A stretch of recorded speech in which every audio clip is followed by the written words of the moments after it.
Welcome to Cardiff News Plus. It's 4:30. I'm Lorena Stanku. And I'm Iftikhar Kashmiri.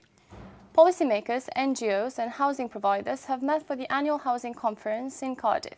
Topics such as youth homelessness and the introduction of universal credit have made the agenda, but this year more focus has been put into the issue of domestic violence.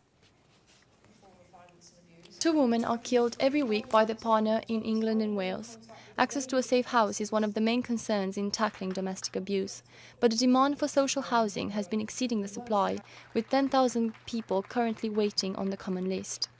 We have got a housing crisis though across the UK, so there isn't enough decent accommodation, and one of the difficulties is when women escaping abuse end up in temporary accommodation for a long time. That's absolutely not the best place to be bringing up your kid. Lisa Flavin left her abusive partner 18 months ago. She was subjected to control and psychological abuse, but was lucky to have her family by her side. I mean, for someone who doesn't have anywhere to go, it's absolutely essential, because that would be a major factor in you not leaving the abuser. If you haven't got anywhere to go, you've got no choice but to stay in this relationship, stay with this perpetrator and keep being abused. Minister Rebecca Evans says that housing has become a main priority. Victims of domestic abuse have to be a priority because they are some of the most vulnerable people in society. They've probably sought help only after suffering for a very long period of time. So we know that when people do take that often brave step to go out and seek help, it has to be there for them. The conference recognised the need for an inclusive approach to housing and social care, as housing can secure the independence of women who come out of abusive relationships. And instead of asking why don't women and children leave or why don't they get out, I think what we should be saying is why do we as a society let abusers carry on abusing? Why do we keep letting them get away with it? However, 700 people apply for social housing in Cardiff every month, but only 125 become available. One of Cardiff's top restaurants has successfully opposed an application to the City Council to demolish its building. But Sham Nights in City Road could still be replaced by student housing in the future. Lulwarida reports. Sham Nights, a Middle Eastern restaurant, is rated as the 7th best restaurant in Cardiff on TripAdvisor. The application was for a 4-storey building for a student accommodation on the site. It was turned down because the restaurant's owner has another 14 years before the end of his lease. The landlord put an application for demolishing the building and rebuild student accommodation. But he has the right to do so, and I have the right to do so, to stay till the end of the lease, which is till end 2030. In the last 3 years, Cardiff has seen a massive boom in student housing. There have been 21 major developments either open, under construction or being considered for permission. It's believed developers are investing a lot in student housings because it is a cheap way to manage a building for substantial cash back. Developers with large amounts of cash are said to be taking advantage of the economy of scale and investing in student accommodation, especially with the current high demand from international students for student housings. Locals fear that the area would soon become overrun with students, litter, and more traffic caused by the lack of parking spaces.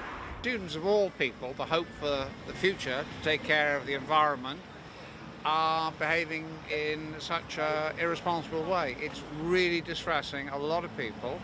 So as far as this project is concerned, student accommodation is needed, but I think we should make every effort to look after the property we have at the moment, take care of our beautiful city.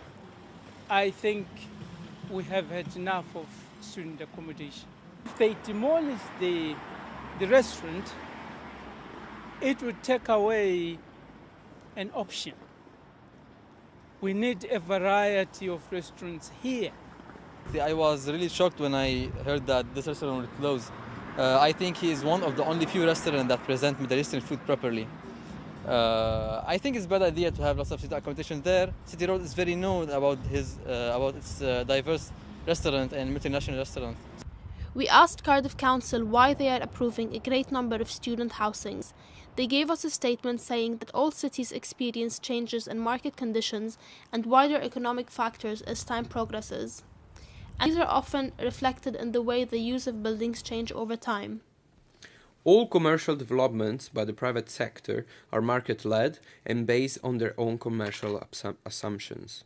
All planning applications received by the planning authority are assessed on their merits in line with the planning policy and law.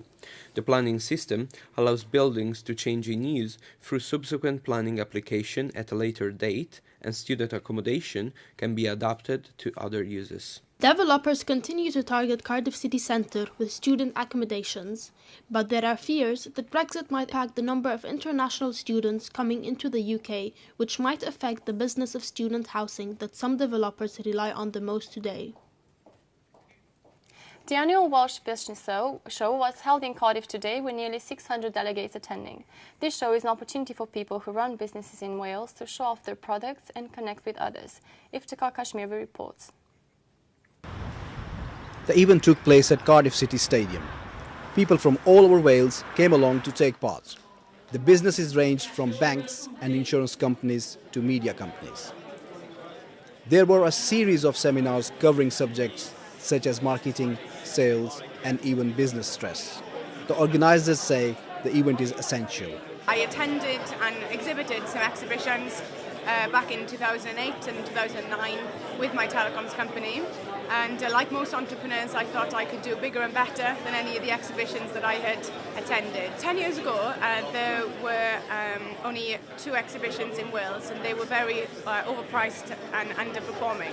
So I thought that there was a market for a much more cost-effective exhibition for Welsh business owners, which is why I started the show in 2010. Next year, when this business show will come to Cardiff, Britain will not be part of European Union. According to analysis released by Welsh government, the economy of Wales will shrink up to 10% when Britain leaves European Union. Events like this will help to face challenges. Iftikhar Kashmiri, reporting for Cardiff News Plus, Cardiff. 3,000 homes in Cardiff will be part of a trial of a new system of dealing with rubbish and recycling. They will get new bins for non-recyclable waste and a separate collection for glass. Zhu Wu reports. Cassis is a general residential area in Cardiff. There's a problem with rubbish bags ripped open by birds and animals, which scattered waste across rows. Providing bags instead of bins to residents costs the council more than £500,000 a year, so moving to wheeled bins will help deliver savings and keep the city street more tidier. When it gets warmer, it will attract insects and very stinky. And if you put it outside in your front yard or backyard, then it will be ripped by seagulls or cats in no time, and all the rubbish spilled on the street, and it's really bad. Currently, glass is collected in green bags and mixed with other recyclable materials. It also costs the council £500,000 a year to process the glass and crush it for use in road building.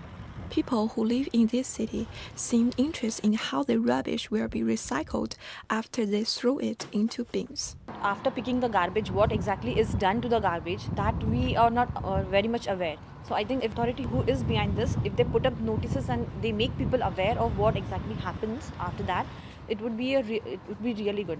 We don't have such a policy to promote Chinese people to categorize the rubbishes. Here I learned how to categorize rubbish. I think it's a helpful skill and a healthy lifestyle.